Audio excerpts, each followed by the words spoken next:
Welcome to the channel. If epic sci-fi stories are your thing, you've just found your new home. Subscribe, like, and share the adventure. The prayer began at dawn, rising from the crystal spires of what used to be Manhattan. Commander Vex had been dead for 3 years, yet his voice echoed through every translator in the hegemony fleet, speaking words no alien tongue had ever been designed to form. Our Father, who art in heaven, hallowed be thy name.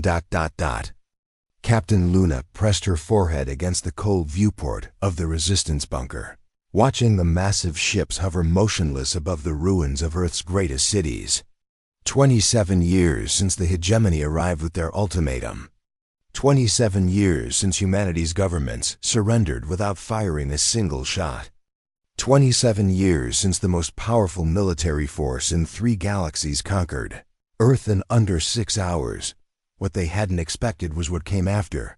The hegemony had studied human military capabilities for decades before their arrival. They knew about nuclear weapons, aircraft carriers, and orbital defense platforms. They had prepared for everything humanity could throw at them.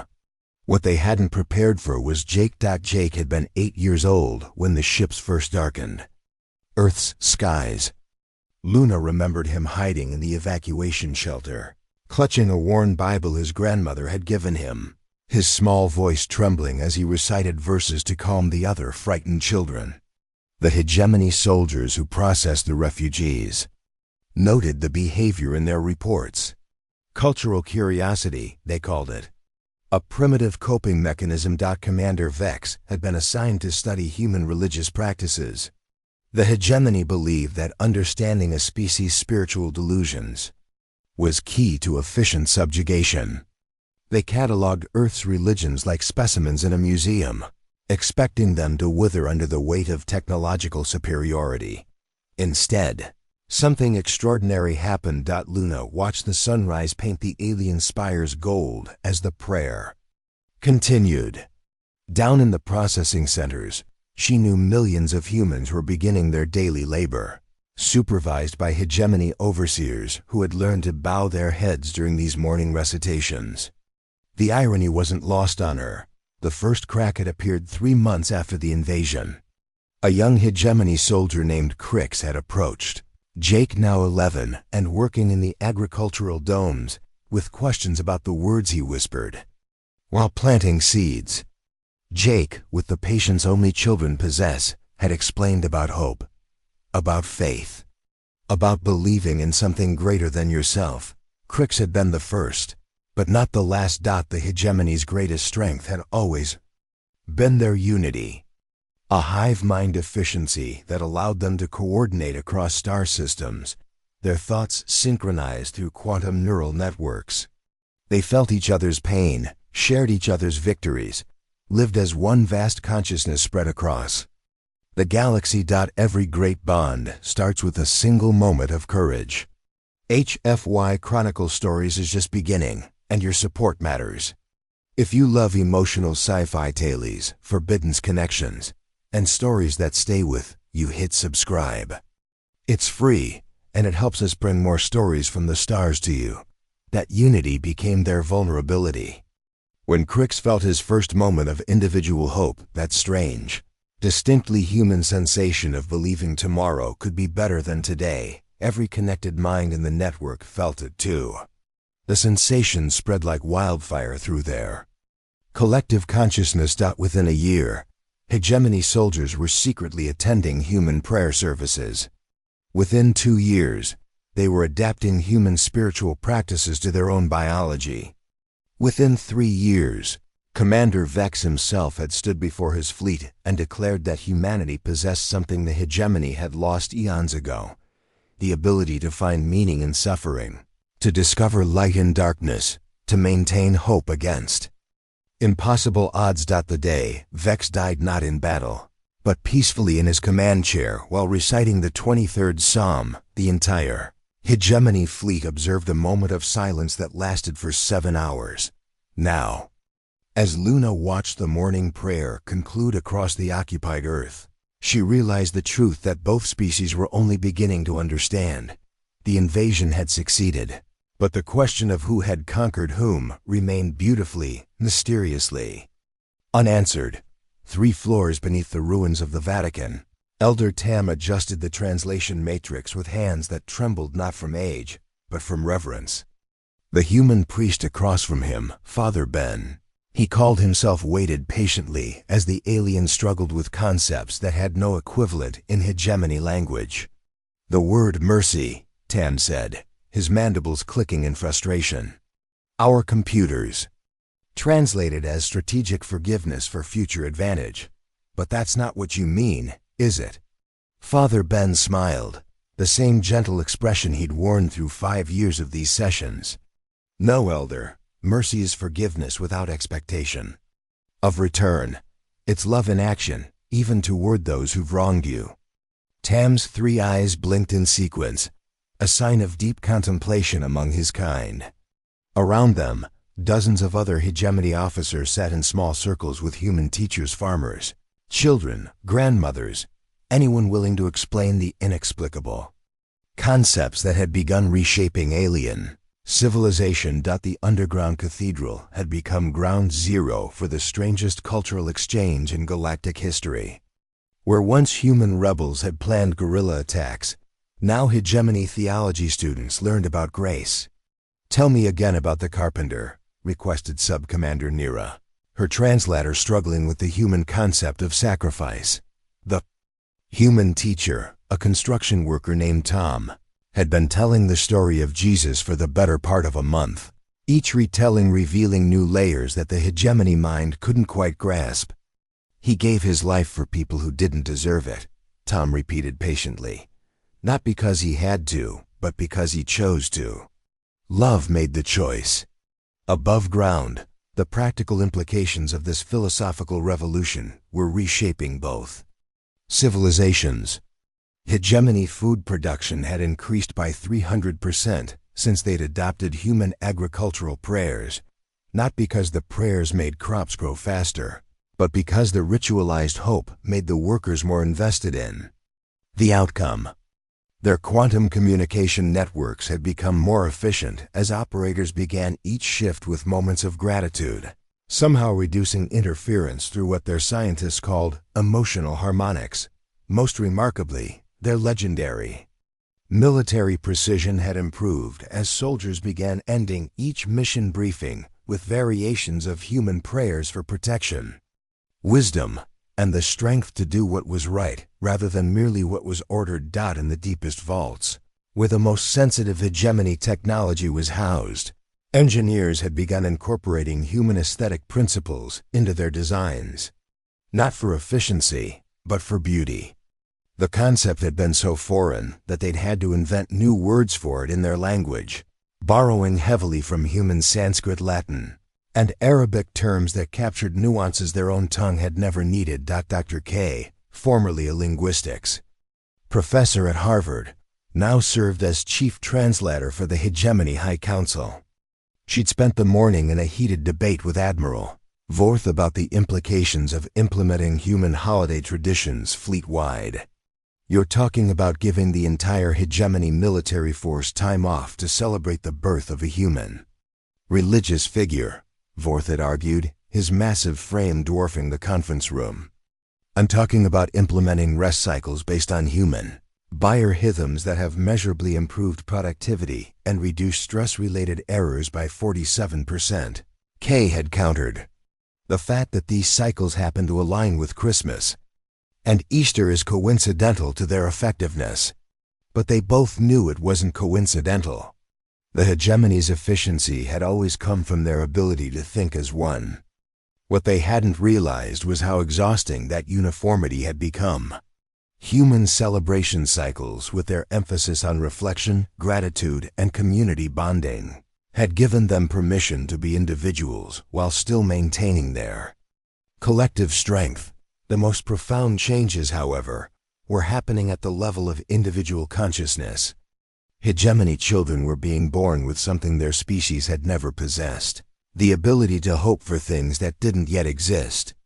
Their scientists called it forward temporal emotional projection, but the human teachers had a simpler Name for it. Faith. As evening approached, Elder Tam finally mastered the pronunciation of the word hallelujah. The sound echoed through the underground cathedral, repeated by dozens of alien voices as they prepared for their evening prayer service. Father Ben bowed his head, offering thanks for the miracle he witnessed daily: enemies becoming friends, conquerors becoming students, and the mysterious power of simple human truths to transform hearts that had been closed for millennia. The first hegemony temple, built in human architectural style, rose from the ashes of Detroit, its soaring spires reaching toward heaven in a design that would have been impossible with alien engineering alone. Master builder Zen had spent 18 months learning from human architects, not just their construction techniques, but their philosophy of sacred space. Humans build upward because they believe in ascension, he explained to his construction crew, a mixed team of hegemony engineers and human craftsmen working side by side. We have always built outward, spreading across the ground like our expansion across the stars. But there is wisdom in their vertical aspiration. The temple's cornerstone had been laid by an unlikely partnership: Elder Rose, an 83-year-old Baptist minister who had spent the occupation teaching hegemony soldiers about compassion, and Commander Vell, whose great-grandfather had commanded the first invasion fleets. Together, they had envisioned a structure that honored both species' relationships with the divine. Inside the completed temple, Sunday services now drew crowds that would have been unimaginable 5 years earlier. Hegemony families sat alongside human families, their children playing together while parents discussed theological concepts that bridged the gap between species. The services themselves had evolved into something entirely new: human hymns translated into harmonic frequencies that hegemony vocal cords could manage, combined with alien meditative practices that humans found surprisingly moving. But the real transformation was happening in the schools. Young hegemony students now learned human poetry alongside quantum mathematics. They studied human history not as the chronicles of a conquered species, but as case studies in resilience and hope. Most remarkably, they were learning to create art for its own sake, a concept so foreign to traditional hegemony culture that they'd had to establish entirely new educational frameworks. 10-year-old Kai, whose parents were part of the original invasion force, had become the first hegemony child to write poetry in English. His poem about missing his grandmother on a distant world had moved his human teacher to tears, not just for its emotional honesty, but for its perfect grasp of metaphor, a linguistic concept hegemony minds were supposedly incapable of understanding. Implications terrified the hegemony high command. In the war rooms of the flagship Dominion, Admiral Seth faced a crisis that couldn't be solved with superior firepower. Intelligence reports from across the galaxy painted the same picture.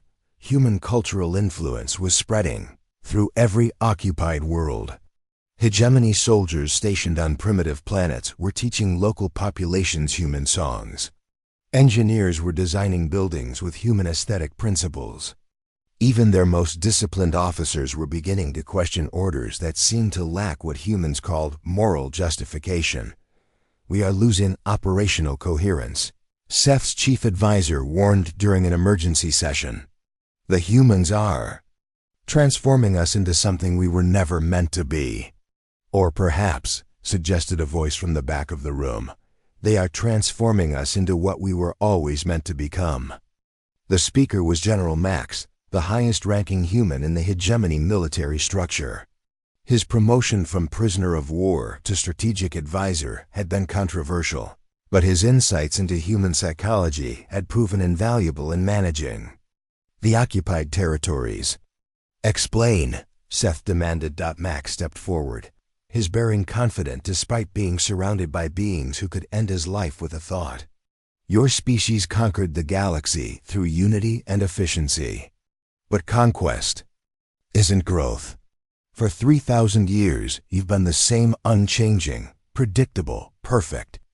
Humans taught you something you'd forgotten: the joy of becoming something more than you were yesterday. The room fell silent. In hegemony culture, suggesting that their perfection could be improved was blasphemy. But the evidence was undeniable. Crime rates had dropped on every world where human cultural practices had been adopted. Productivity was up. Most surprisingly, voluntary military service had increased as hegemony youth began seeing their roles not as obligations to the collective, but as callings to protect something beautiful. The question, Max continued, isn't whether you can stop this change. The question is whether you want to. Because I've seen your children praying in English, and I've watched your soldiers weep at human music, and I know that you've already made your choice. You're just afraid to admit it. That night, as Seth walked the observation deck of his flagship, he watched the lights of Earth below and listened to the sound that had become the soundtrack of his empire's transformation. Millions of voices, human and hegemony alike, singing together in languages that had learned to blend like harmony itself. The first hegemony ambassador to resign his post did so not in anger, but in tears. Ambassador Tor had spent 30 years representing hegemony interests across the galaxy, but after 6 months of managing human cultural integration on the mining world of Kepler Prime, he found himself unable to continue what he now saw as the suppression of something sacred. His resignation letter, broadcast across hegemony communication networks, became the manifesto of a growing movement. I can no longer serve an empire that treats hope as rebellion and love as weakness. The humans have shown us what we lost when we chose efficiency over empathy. I choose to find my way back. The letter reached Captain Luna in her underground bunker, transmitted by hegemony dissidents who had begun calling themselves the Fellowship, a name borrowed from human religious tradition. She read it aloud to her small team of human resistance fighters, but the words felt strange in her mouth. Resistance against what? Their occupiers were becoming their students. Their enemies were becoming their family. They're offering us seats on the High Council, reported Agent Sam, Luna's intelligence officer. Full voting rights, equal representation. They want to make the occupation official by making it a partnership. Luna stared at the communication tablet, struggling with a decision that would have been simple 27 years ago.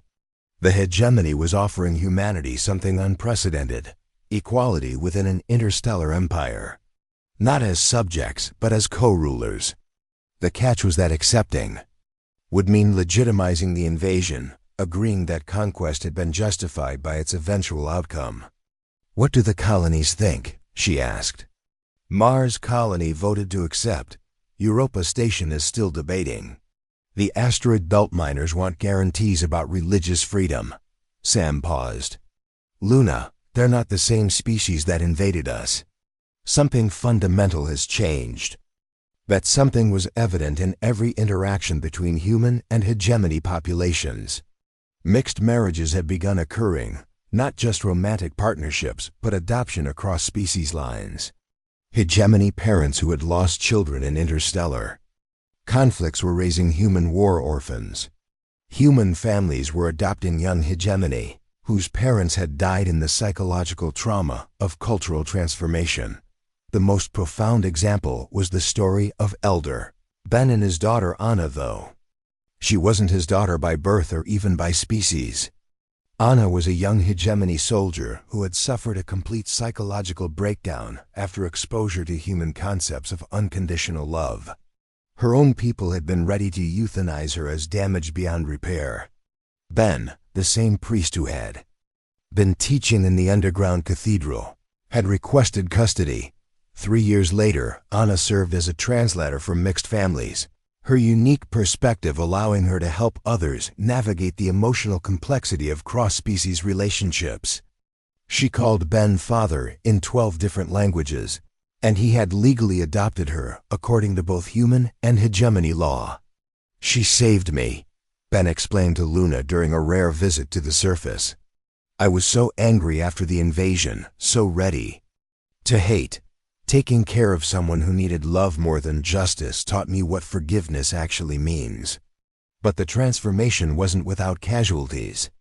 The hegemony empire was fracturing along ideological lines. Progressive worlds that had embraced human culture were in open conflict with traditionalist sectors that viewed the changes as contamination. The efficient unity that had made them masters of the galaxy was dissolving into something messier, but more vibrant, a genuine civilization rather than just a military machine. Some hegemony leaders had responded with desperate measures. The purification fleet, commanded by Admiral Cole, had begun systematic destruction of human cultural artifacts on distant worlds. Books were burned, musical instruments destroyed, teachers executed. Cole's message was clear.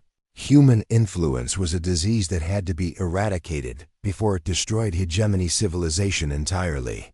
"He's not wrong," Luna admitted to Father Ben as they watched hegemony children playing human games in the ruins of Central Park. "We are destroying their civilization. We're just replacing it with something better." The question that kept her awake at night was whether they had the right to make that choice for an entire species, even if that species had made the same choice for humanity. 27 years earlier. The answer came from an unexpected source: the children themselves. A petition signed by over 10 million young hegemony across the galaxy, written in halting English but perfect in its moral clarity. "We choose love over efficiency. We choose hope over certainty. We choose to become more than our ancestors dreamed possible. Please don't let fear take this gift away from us." The Great Assembly convened on neutral ground, a space station built jointly by human and hegemony engineers, positioned at the gravitational balance point between Earth and the hegemony home world. For the first time in 3 millennia, the entire hegemony high command gathered not to plan conquest, but to vote on the future of their civilization. The debate lasted 17 days. Admiral Cole's faction argued for complete separation, a return to traditional hegemony values, and the immediate evacuation of all human-influenced worlds. "We were perfect before," he declared. "Efficient, unified, purposeful. These humans have made us weak with their emotions, chaotic with their individual desires, inefficient with their celebrations and mourning and hope." The response came from an unlikely source: Commander Zeta, the youngest officer ever to address the High Command. She had been born after the invasion, raised on a world where human and hegemony cultures had blended completely. Her speech, delivered in perfect English by choice rather than necessity, became the turning point of the entire proceedings. "You speak of efficiency," she said, her young voice carrying clearly through the vast assembly hall. "But what is the purpose of an efficient machine that produces nothing of beauty? You speak of unity, but what is the value of unity that requires the elimination of individual growth? You fear that humans have made us weak. I believe they have made us complete." She gestured to the viewing screens that showed images from across the galaxy, hegemony and human children learning together, mixed crews exploring new worlds with a wonder that pure efficiency had never allowed, elderly members of both species finding comfort in shared traditions that transcended the boundaries of biology. "We conquered them with our weapons," Zeta continued. "They conquered us with their capacity for joy. The question is not whether we have changed, we have irrevocably. The question is whether we will have the courage to embrace what we have become." The final vote was closer than historians would later admit: 51% in favor of the integration that would transform the hegemony empire into the human hegemony alliance. The margin was narrow, but the implications were infinite. "Captain." Luna stood in the observation deck of the space station, watching as the first joint patrol ships launched toward the outer rim. Human and hegemony crews working together, not as occupiers and occupied, but as partners in the greatest adventure their species had ever undertaken, the creation of a truly interspecies civilization. "Do you think we made the right choice?" asked Elder Rose, now serving as Earth's first representative to the Alliance Council. Luna considered the question while watching a group of mixed species children playing in the station's recreation area. Human children were teaching hegemony. Youngsters how to laugh, not the efficient humor of their ancestors, but the pure, infectious laughter that comes from joy rather than superiority. In return, the hegemony children were sharing their ability to think in harmonious patterns, creating group songs that human voices couldn't have managed alone. "I think," Luna said finally, "that invasion is just another word for meeting someone who changes your life forever. The only difference is whether you fight the change or embrace it." Across the galaxy, in temples and schools, and homes and workplaces, the morning prayers continued. But now they were prayers of gratitude for transformation, spoken in dozens of languages by billions of voices united not by conquest, but by the recognition that strength comes not from being perfect, but from having the courage to become better. "Than you were yesterday. The hegemony had invaded Earth to add another world to their empire. Instead, they had discovered that the universe was vast enough for dreams they had never dared to dream, and that the most powerful force in creation wasn't the ability to conquer others, but the willingness to let others change you. In the end, they had both won. Humanity gained the stars. The hegemony gained their souls. And together, they have learned that the most beautiful prayers are not spoken in one voice, but in harmony, different notes combining to create something more magnificent than either could achieve alone. The invasion was over. The real adventure was just beginning.